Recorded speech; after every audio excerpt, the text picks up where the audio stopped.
현재 한국에서 해외로 수출하는 물품들은 손으로 다 셀 수 없을 만큼 많은데요. 이렇게 해외에서 한국산 제품들이 인기를 끌기 시작하자 한국산이라고 속이며 파는 사례들이 속출하고 있다고 합니다. 사실 중국산을 한국산으로 속여 판매하는 행태는 이전에도 종종 있었는데요. 하지만 국산 물품을 애용하는 한국 사람들 특성 때문에 중국산을 한국산으로 속여 파는 건 한국 내에서 이루어지는 행태들이 거의 대부분이었습니다. 최근 들어 K-드라마, BTS, K-영화로 한국 문화가 세계적으로 많이 알려지며 각종 제품들을 한국산으로 둔갑시켜 해외로 수출하는 행위들이 이루어지고 있다고 합니다. 또한 한국 문화뿐만 아니라 최근 폴라드에 지원한 K9 같은 방산 무기부터 원전, 화장품, 자동차, 식품 등 한국산의 해외 시장이 열광하고 있는데요. 그 때문에 한국의 위상이 알려지며 거기에 숟가락을 얹는 일부 몰지각한 해외 업체들이 발견되고 있다고 합니다. 지금부터 몇 가지 사례들을 알려드리도록 하겠습니다. 최근 인도산 금 액세서리를 한국산으로 속여 판 일당이 붙잡혔다고 전달됐는데요. 이들은 K-팝 열풍으로 요즘 한국산의 인기가 좋은 점을 노리고 원산지를 세탁한 데다 해외 명품의 상표권도 위반한 혐의를 받고 있다고 합니다. 해외 명품 상표를 흉내낸 반지와 목걸이 등 금 액세서리들 모두 서류상으로는 메이드 코리아라고 표시되어 있지만 사실은 인도산입니다. 인도인 무역업자 38살 A씨와 한국인 공범 2명은 지난 2019년 11월 국내 법인을 설립해 이런 가짜를 만든 겁니다. 지난 2020년과 지난해 인도산 금 액세서리 94,000여 점, 시가 267억 원어치를 수입한 뒤 원산지 표시만 갈아붙이는 이른바 라벨 가리를 한 뒤 미국에 수출했습니다. 최근 들어서 K-팝이라든지 K-드라마가 인기를 끌면서 한국산으로 위장하게 되면 미국 시장에서 인기가 많아지기 때문에 한국산으로 위장한 것으로 보이고 있다고 하네요. 똑같은 제품 똑같은 디자인이라고 하더라도 한국산이라고 붙이면 가격이 천차만별로 뛴다고 하는데요. 이 점을 노리고 2020년부터 라벨 가리를 해온 것으로 보인다고 합니다. 원산지에 한국산으로 속여 태양광 모듈을 수출한 업체도 있다고 하는데요.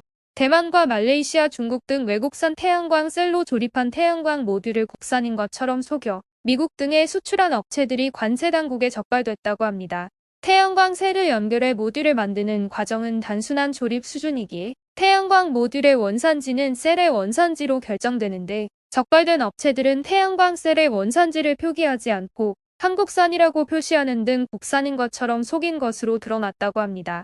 원산지를 속인 후 미국 등으로 위장해 수출을 했다고 전해집니다. 중국산 자동차 부품을 한국 제품으로 속여 수출하려던 업자 역시 적발됐다고 하죠.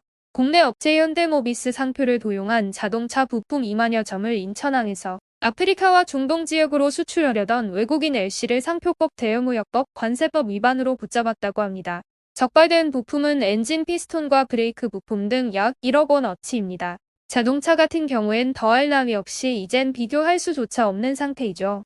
그러다 보니 값싸고 질 떨어지는 중국산 부품을 한국산 부품으로 속여 수출하려고 했던 겁니다. L씨는 중국산 자동차 부품은 외국에서 거래하려고 하지도 않을 뿐더러 상품이 질적으로 떨어져 값이 저렴하기 때문에 이것을 한국산으로 속여 수출할 경우 엄청난 차액을 얻을 수 있을 것 같아서 한 짓이라고 밝혔다고 합니다. 중국산 전동 실린더를 한국산으로 속여 미국으로 수출한 외국인 투자기업 A사도 적발됐다고 합니다. A사는 중국에서 의료용 전동 침대 제조에 사용되는 실린더 모터 및 컨트롤러 등을 수입해 원산지를 국산으로 속여 미국에 수출했다고 합니다. 특히나 의료용 제품이기에 미국에선 중국산 사용을 꺼려하고 한국산을 선호한다고 하는데요. 이 때문에 중국산을 수입해 한국산으로 속여서 판매하려다 적발됐다고 합니다. 이젠 아예 식품까지 원산지를 속여 넘깁니다. 사실 우리 한국은 먹는 걸로 장난치지 마라 라는 말이 있을 정도로 음식에 대한 애정이 넘치는 나라인데요. 인사말조차 밥 먹었니? 밥 한 번 먹자 라고 할 정도입니다. 그에 반해 중국은 옛날부터 먹는 걸로 장난치는 행위들이 많았는데요. 플라스틱 셀, 폐지고기 등 해외에서도 특히나 식품 쪽은 거부감이 많다고 합니다. 그러다 보니 최근 동남아 시장에서는 중국산 과일을 한국산으로 포장해서 판매하는 경우가 속출한다고 하는데요. 과일의 천국 동남아에서도 한국산 배와 단감은 인기라고 합니다. 그 때문에 중국산을 한국산으로 속여 표기하는 경우가 자주 일어난다고 하네요. K-드라마, K-팝이 세계를 열광시키며 한국의 미용법에 해외에서 엄청난 관심이 많다고 합니다. 그 때문에 한국산 화장품, 뷰티 제품이 엄청난 인기를 끌고 있다고 하는데요. 이번에도 역시나 중국이네요. 중국산 미용 제품을 한국산으로 속여 해외 각지로 수출했다고 합니다. 그 금액이 무려 90억에 달한다고 하는데요. 뿐만 아니라 중국에서는 아예 해외에서 한국산인 것처럼 속여 짝퉁 브랜드 상품을 팔고 있다고 하죠. 제품엔 성의 없는 엉터리 한국말 설명을 첨부하며 한복을 입고 홍보를 하는 등 정말 어이가 없는 행보를 이어가고 있는데요. 그럼에도 불구하고 필리핀, 이스라엘 등 각 나라에선 한국 기업이라고 생각하며 엄청난 인기를 끌고 있다고 합니다. 공식 홈페이지나 SNS엔 한국어로 한류 아이돌 소식을 업데이트하며 작정하고 한국 기업인 듯 혼란을 주고 있다고 하네요. 한국을 사칭하는 나라가 많아지는 것 또한 세계적으로 유명해지기에 감수를 해야 되는 건지 답답하기만 하네요.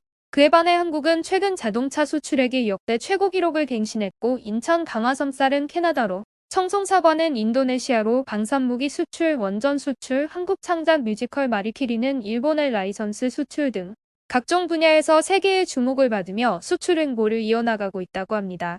여러 분야에서 한국을 질투하고 무시하기 바쁜 중국. 그렇게 중국이 대단하다고 말하면서 당당하게 중국의 제품이라고 말하면 될 텐데 왜 한국산이라고 속이는지 이해를 할 수가 없네요. 한국산임을 증빙하는 원산지 증명서를 위조하는 행위는 그만큼 한국산 제품이 신뢰할 수 있는 품질을 갖추고 있으며 인기가 많다는 걸 반증하는 게 아닐까요?